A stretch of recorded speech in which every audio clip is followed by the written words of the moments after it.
ความอุดมสมบูรณ์จากป่าธรรมศาสตร์สู่โต๊ะอาหารของทานน้ำเพิงสดและหมักตองบ้านซุ่มซ่นบ้านห้วยโกเมืองปทุมพรผลิตจากวัตถุดิบธรรมศาสตร์100%คัดสรรอย่างพิถีพิถันเพื่อรักษารสชาติและคุณค่าทางโภชนาการไว้อย่างครบถ้วนสนใจติดต่อที่เบอร์020-982-8496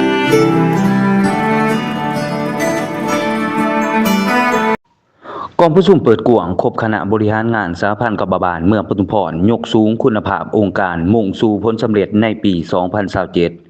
ในวันที่ 30 กรกฎาคม ปี 2026 ที่ผ่านมานี้สหพันธ์กบาลเมืองปทุมพรแขวงจำปาสักได้จัดกองประชุมเปิดกว้างครบคณะบริหารงานครั้งที่ 3 สมัยที่ 9 ขึ้นอยู่ที่สโมสรของเมืองกองประชุมได้รับเกียรติจากสหายอุดมศักดิ์ลีวิไสกรรมการพรรคแขวงประธานสหพันธ์กบาลแขวงจำปาสักเป็นประธานมีสหายแก้วตาญาวงศาห้องเลขาพรรคเมืองประธานองค์การกวดกาพรรคลาดเมืองผู้ชี้นำองค์การจัดตั้งมหาชนสหายนางสุวรรณาพรหมสารกรรมการพรรคเมืองประธานสหพันธ์กบาลเมืองพร้อมด้วยคณะบริหารงานบรรดาประธานหากฐานและหน่วยสหพันธ์กบาลเข้าร่วมอย่างพร้อมเพรียงในกองประชุมสหายนางสุวรรณาพรหมสารกรรมการพรรคเมืองประธานสหพันธ์กบาลเมืองได้ขึ้นพานมติกองประชุมเปิดกว้างครบคณะบริหารงานสหพันธ์กบาลแขวงครั้งที่ 2 สมัยที่ 9พร้อมทั้งนำเสนอหางบทสรุปตีราคาผลการจัดตั้งปฏิบัติเวียกงานกรรมบาลหอบด่านในระยะ1ปี 2026และวางทิศทางแผนการสำหรับปี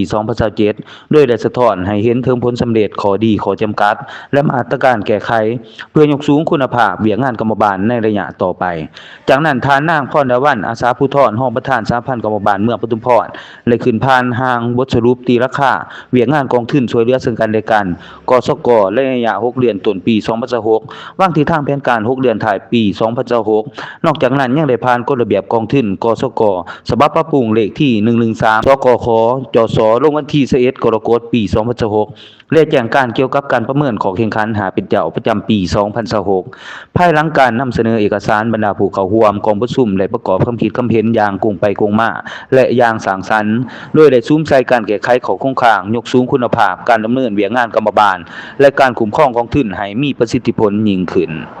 ในโอกาสเดียวกันสหายแก้วตาญาวงศาห้องเลขาพรรคเมืองประธานองค์การกวดกาพรรคลาดเมืองผู้ชี้นำองค์การจัดตั้งมหาชนก็ได้ให้คำเห็นสีนำโดยเน้นให้สหพันธ์กบาลทุกขันสืบต่อสร้างความเข้มแข็งด้านองค์การปกป้องสิทธิและผลประโยชน์อันชอบธรรมของพนักงานกรรมกรควบคู่กับการปฏิบัติภารกิจทางการเมืองให้บรรลุผลจากนั้นสหายอุดมศักดิ์ลีวิไสกรรมการพรรคแขวงประธานสหพันธ์กบาลแขวงจำปาสักก็ได้ให้เกียรติโอรมและคำเห็นสีนำอันสำคัญโดยเน้นใช้การสืบต่อเสริมสร้างองค์การจัดตั้งกรรมบาลให้เข้มแข็งพัฒนาคุณภาพการเคลื่อนไหวยกสูงความรับผิดชอบของคณะบริหารงานทุกขันและสุขอยู่การปฏิบัติแผนเวียกปี 2027ให้ประสบผลสำเร็จตอนท้ายกองประชุมก็ได้ผ่านมติกองประชุมเปิดกว้างครบคณะบริหารงานสหพันธ์กบาลเมืองปทุมพรครั้งที่ 3 สมัยที่ 9อย่างเป็นเอกภาพและเป็นทางการ